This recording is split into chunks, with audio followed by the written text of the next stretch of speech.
Hi అండి, welcome to Sandhya kitchen. ఇవాళ వచ్చేసి ఎగ్ పఫ్ అయితే చేస్తున్నాను. సింపుల్గా ఈ విధంగా ట్రై చేసి చూడండి, చాలా బాగుంటాయి. టేస్ట్ కూడా 4 గుడ్లను ఉడికిచ్చేసుకొని పక్కన పెట్టేసుకుందాము.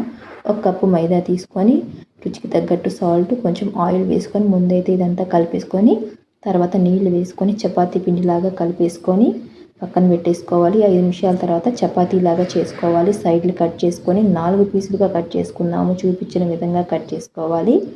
ఈ విధంగా కట్ చేసుకొని పక్కన పెట్టేసుకొని ఒక 3 పెద్ద సైజు ఉల్లిపాయలు పొడుగ్గా కట్ చేసుకొని 2 పచ్చిమిర్చి చిన్నగా కట్ చేసుకొని వేయించుకోవాలి. ఆ తర్వాత రుచికి తగ్గట్టు ఉప్పు, 1/2 స్పూన్ కారం, కొద్దిగా పసుపు, 1/2 స్పూన్ గరం మసాలా పొడి, 1/2 స్పూన్ చికెన్ మసాలా పొడి, 1/2 స్పూన్ జీలకర్ర పొడి వేసుకొని కొంచెం నీళ్లు వేసుకొని వేయించుకోవాలి. వేగిన తర్వాత కొంచెం కొత్తిమీర వేసుకొని వేయించుకోవాలి.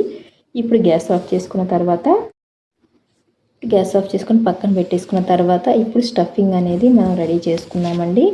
ఈ విధంగా చూపించిన విధంగా చేసుకొని ఆనియన్ ఇంట్లో పెట్టేసుకొని ఎగ్ కూడా ఈ విధంగా కట్ చేసుకొని మనం ఈ విధంగా రెడీ చేసుకోవాలి. ఇలా రెడీ చేసుకున్న తర్వాత ఆయిల్లో డీప్ ఫ్రై చేసుకున్నామంటే చక్కగా ఎగ్ పఫ్ అయితే రెడీ అయిపోయినట్టే. మీకు ఫుల్ వీడియో కావాలంటే ఈ వీడియోలో ఉన్నాయంటే చూడండి.